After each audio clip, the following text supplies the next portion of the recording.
Hello YouTube, welcome to the V-Gauge. Yesterday I did receive the PCBs from PCBWay.com, and as usual they are just beautiful. I have no clue where to start, so let me start with this here.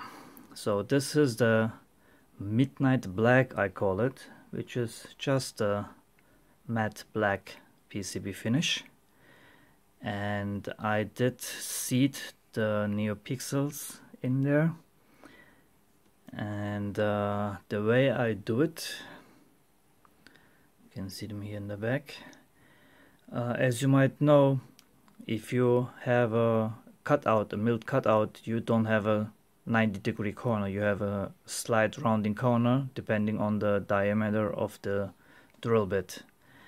So therefore I made the holes as small as possible, or the square holes, you can see them here, might be even easier to see. As you see, they're not 90 degree, they're like rounded. Now you can see on the first three. So to get the NeoPixel in there, which are these little guys here, I did take each individual NeoPixel and just took a little bit off the corner, so the sides will just fit in there and the corners will have room for the roundness. What I'm doing on the black PCB also is painting the side of the NeoPixel black with a marker, and also I did paint the inside of the PCB of the cutouts for the NeoPixels black, as well as the insides of the displays. So once the display is in there, let me hold it right there real quick, and again I made them very tight fit. As you can see, it stays by itself in there, and this light is coming through because of the glass, but once the back PCB will be on there, there will be no gap and no light shining through. I did not paint the sides yet, I will paint those also. Anyhow, this is how much detail goes in there, and I do this of course by hand, there's no other way. And I could have just put the NeoPixels on the front of the PCB on the top, but then you wouldn't have the flush finish. So this is how I do the front of the PCB. This will come in Midnight Black and Racing Red. Why called like that? Because I can. So this is the red PCB, and excuse me, while I was designing the layout, I did it so that all the traces are on the back, so you only have the V-Gauge writing in gold in the front and nothing else on there. Otherwise you would have seen traces like you would on the back, for example. This one, there's no way to do it as a single layer PCB.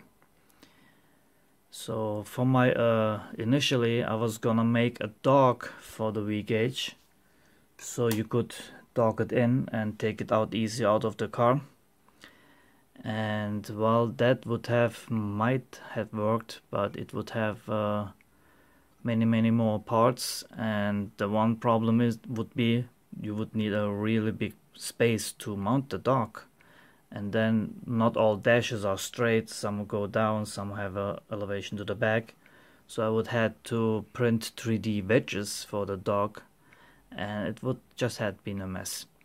So what I did is I switched to HDMI cable, and these are the plugs, the sockets, which will go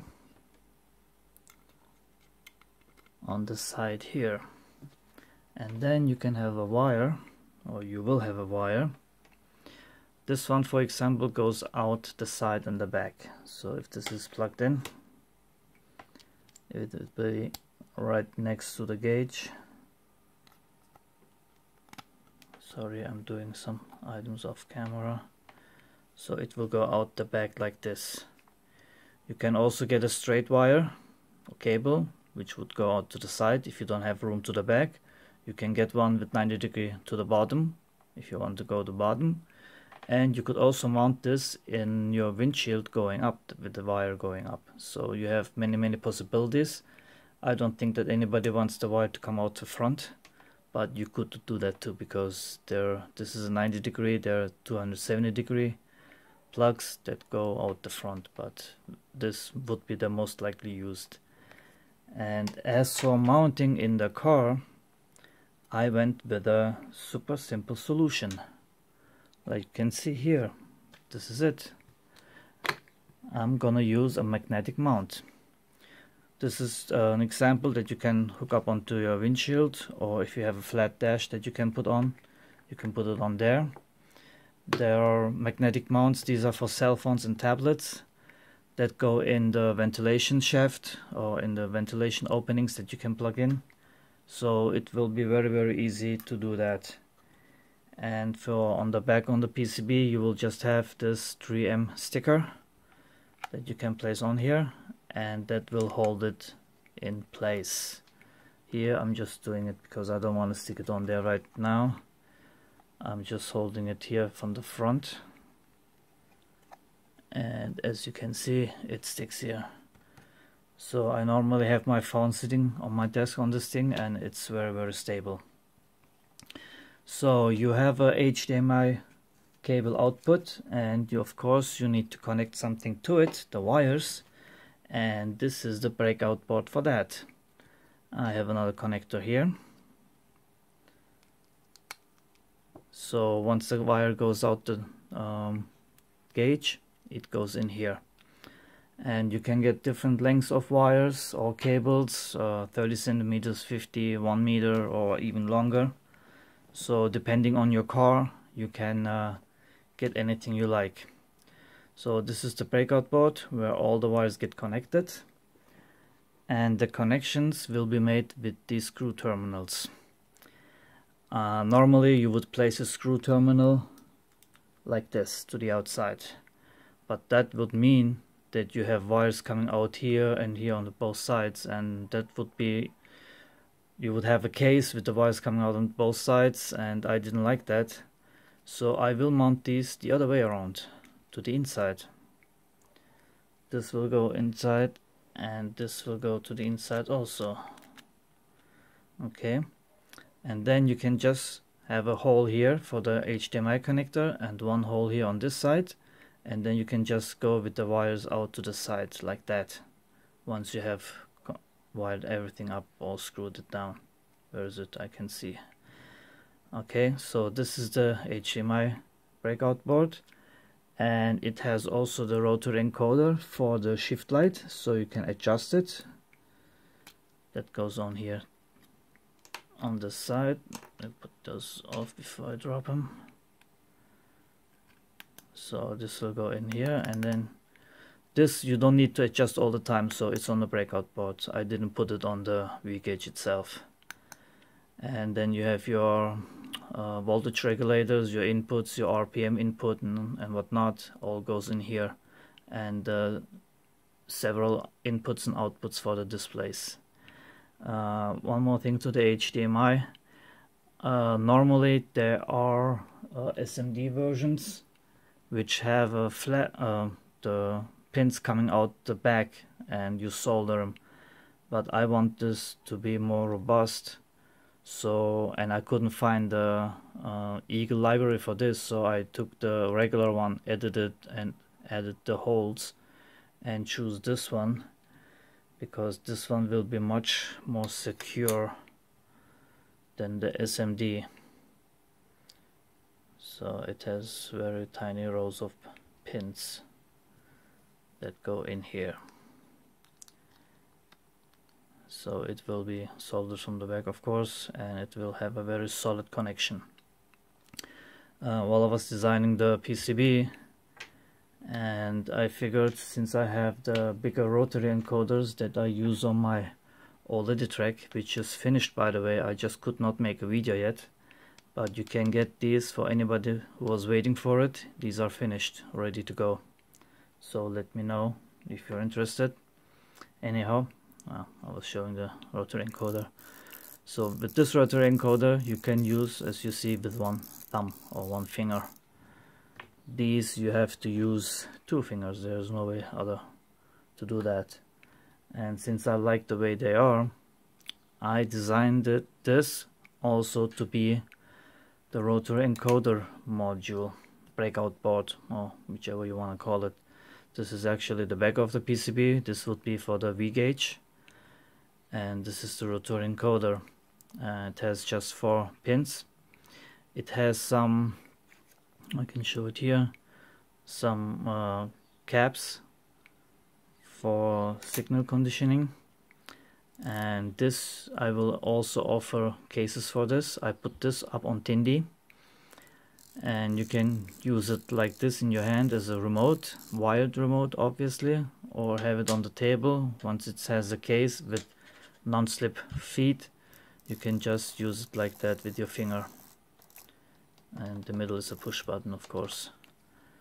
So if anybody's interested in these, I put the link in the description also to my Tindy store, and I do have them there already. So that was that. Now I'm lost. What else? Oh, okay. So I just did these mock-ups to see how they look in 3 dimensions with both PCBs. And here you can see some washers that I put in here. And the reason for that is because I'm waiting on the screws. I ordered some 4mm screws. These are 6, so they're longer and didn't fit, of course, in the 6mm spacer I have. So normally this will be 9.5mm thick. The reason for 9.5 is each PCB is 1.6, makes 3.2, plus 6 would make 9.2, right? But I need to add, where did I put them? Some very thin washers, just one of them, and these are 0.3mm. The reason for that is because this HDMI socket is 6.19mm high. So if I wanted to go with the 6mm spacer, it would not fit. So it would bend or stay up or whatever. And to remedy that, I'm using these washers with the 4mm screws. So the V gauge will be thinner than this, and this is actually pretty thin, but it will be even thinner. It will include a GPS, onboard GPS in the V gauge itself. I was gonna make it separate in my first designs, and then I went up. I was gonna make it even thinner, but I went with 6mm in between, mainly because of the HDMI connector. And then I figured I could, this is the GPS module I'm using, this is its antenna, and I'm using the same module or GPS in my OLED track. It works great, and this you have the antenna to the top facing up, which is perfect. And on this one it will go, the GPS will sit, let me see, I have to look around the phone here. GPS will sit here, and the antenna goes here. And I made the PCB so you can see it. There is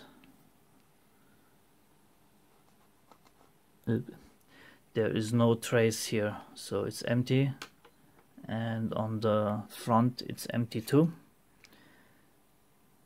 There is no trace, so it won't affect the signal, and the antenna will sit like this, again facing up. So this will be in between. And I also included a BMP 180, where is it? Can't find it. Anyhow, pressure, temperature and humidity sensor, and that goes in here. It's sitting inside the PCB, of course, and this hole here is for the opening of the sensor. so it will, I'm still looking for it. This is what I get if I clean my table. So okay, here is it. This one gets mounted like this, and the hole from the sensor, this tiny one, has access to the outside, so it can measure the outside temperature and pressure and humidity. The main PCB has a micro SD card, it has a RTC chip, it has a backup battery, it has a voltage regulator, HDMI port. I put all the pins for uploading code and even burning bootloader for each of the 5 Atmega chips. And this is my proven, again I can find it over here, my proven navigation switch that you can push up, down and in. And this switch is needed for the micro SD card and the center display, because the center display will have the option, like the OLED track, that you can upload code from the device itself.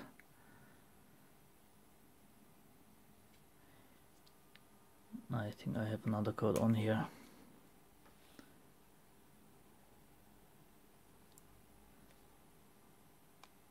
Okay, it's uploading the menu.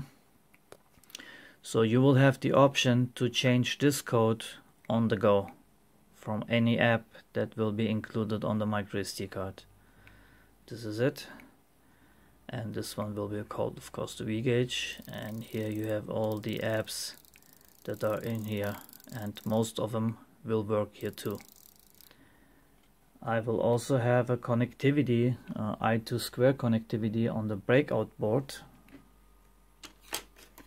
where you can connect additional I2C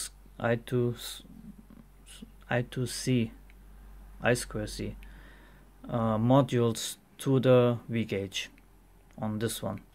This one can be changed while you can choose what you like on these.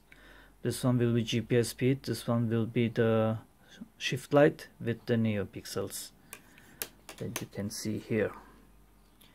So I extra ordered the black ones because the NeoPixels also come in white like on here, but then I would have even more painting to do, so that's why I ordered the black one. Anyhow, I think this is it for now. I will have the first working version hopefully later today. I did get a stencil with PCB way, of course, for the main board. These I will solder by hand. And the connection between the main PCB and the front PCB will be with these flat ribbon cables. This will go on here. It will be detachable, so you can take both of them apart. This one I did have to solder on to here because there wasn't enough room for the socket and the switch. So this one will be soldered, but on this side you can detach it and take the 2 PCBs apart. Otherwise you can just open it like a book. So that's the connection to the front, to the display PCB. And is there anything else? Oh, of course it has a speaker, which is this little guy. And it has many different inputs and outputs, and I will all explain that once I have it going and write the manual for it.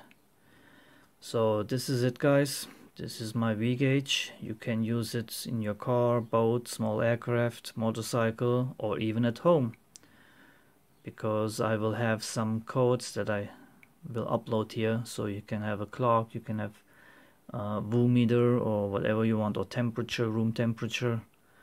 There's all possibilities. Oh, I did forget one little detail. Since I would like to show this off while it is not in the car or hooked up to anywhere, I did include a Lipo battery. That's the big space here. That is for the Lipo. The connection pads are here. And this will allow you to take it off and use it offhand. And now that it has the GPS on the board, you can even use it with the GPS. So with this, of course, I have the Lipo charger on board. And the reason why I have the RTC backup is also for the clock code. You will be able to get my clock code with this and have the center display the clock. And I just remembered another detail that I forgot to mention. This, oh, okay, it will have a battery, so you can show it off or take it with you or use it, let's say offline, not offline, but out of the car or out of the vehicle. So that's the other thing that I had. And let me show it on here. You have 4 holes here, and these are for the LEDs that I'm using. And I especially chosen the flat top LEDs because I didn't want anything to stick out.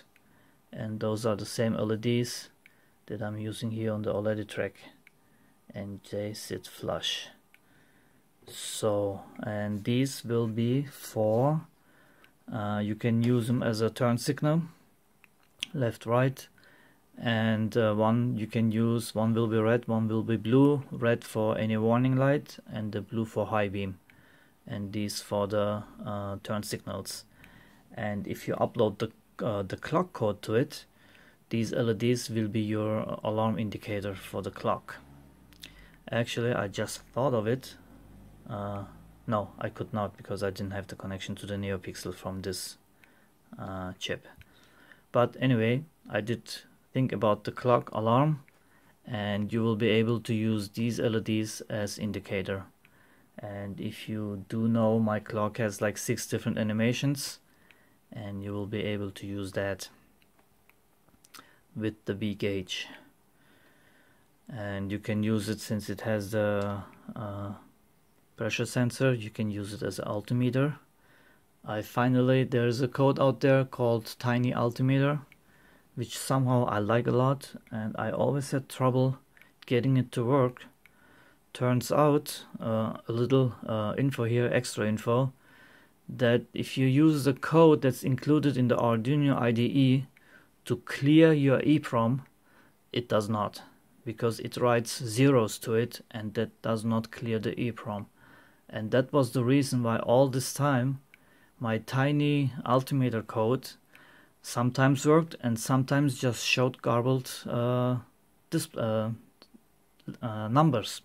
The numbers from the altitude were garbled, because it does save that to EEPROM, and if it can read the EEPROM because another code wrote something to it and it could not override it or whatever, it just displayed garbled numbers. So after searching around on the internet, I did find out that you have to write either once, or either as a 01 or 255 to the EEPROM address, and that way you can clear it. So now I know why the code didn't work all this time, or sometimes did and sometimes not. But now I can actually erase the EEPROM and write something else to it, or another app can write something else to it. So that's just some info on the side. Okay, I see I'm over 24 minutes. If you're still with me, thank you very much for watching. I will have a few of the V gauges, about between 10 and 20, that I will be able to sell right away. And the rest will go, not the rest will go, but I will put it up on Indiegogo and hope to get a very wide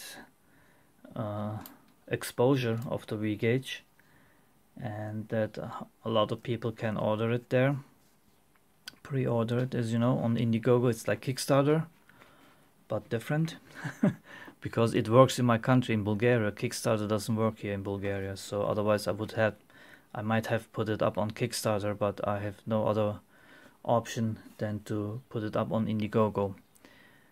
So I know that some people are afraid of anything from Indiegogo because they think there's scam artists on there or whatever. Of course it's possible, but I am not one of them.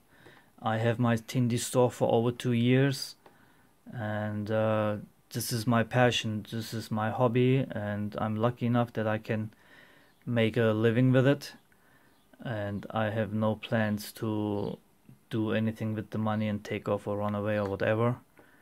And I just hope that I get some larger funding so I can get a good price on the V-gauge and can get it. Maybe I will get the PCB assembled.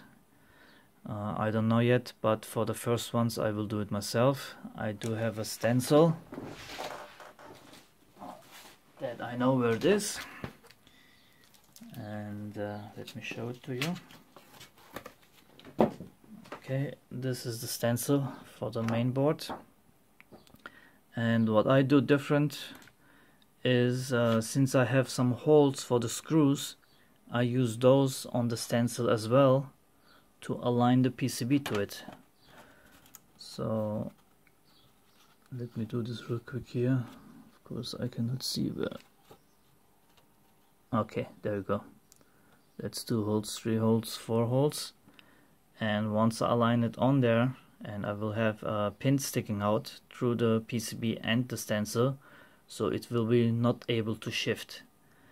And then I can just apply the solder paste and use my reflow oven, solder paste, and then if I have finished my pick and place machine till then, on these I will have to place each component by hand, but it's not that bad. I've done worse. So I will place the components by hand and then use my reflow oven to reflow everything. So this is the stencil that you can get from PCBWay. If you get it without the frame, which I wouldn't have been able to use, these cost just $10. And imagine, before I did all the solder paste with a syringe and a needle, and on my other PCBs like the Hdmi or Max, I still use it that way. I use the syringe and I use a needle over here.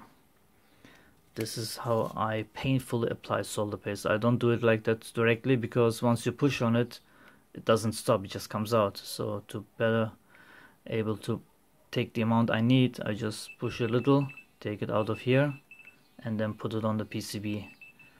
And as you can imagine, let me turn my swatch off real quick here. Okay. It would be a lot of work to do this by hand, so a stencil helps very, very much. Anybody making PCBs will know. And I also have my PCB for my CNC controller that I had no chance to do yet, and I have the same stencil, not the same, but I have also stencil for this one, again with the aligning holes from the mounting holes, and then I can just apply the solder paste real easy. It's upside down. Anyhow, this was on the to-do list, on one of my many to-do lists. Anyhow, I'm sorry if I bored you, but for anybody interested in V-gauge, I think this was some useful information. And once I have one up and running, I will show you the codes that I can put on there. I will probably make 2, one red one, one blue one. Red one, blue one, what I'm talking. Black one and a red one. And I do not plan at this stage to have a different color. My wife said do it in white, but it would just scream out in the car too much if it's white, I think. So I did the black, so it's stealth. Once it's off, it's just all black. And the red one will look nice because it has the contrast with the black displays and the almost black NeoPixels. And I did this for the car nuts, and I will probably put both of them in my car. That's how crazy I am. So anyhow, this is for all people that are in racing and more sporty lookings, and they will be able to pick it up in red. Yellow would be an option actually, but I will leave that open right now. So what I figured also is I will make the black version with white OLED display, and the red one I will use on the top the yellow and blue displays, and on the bottom just the blue displays, because I know the codes that I have for the top will work beautifully with the yellow and blue display. So this will be yellow, blue and blue. Of course, if you insist, you can get it in pure white also, but I think it will look nice with the blue. So anyhow, this was it. If you have any questions, please leave them in the comments or get in touch with me. You can get in touch with me through Tindy or YouTube messages. And thanks for watching, and take care everybody.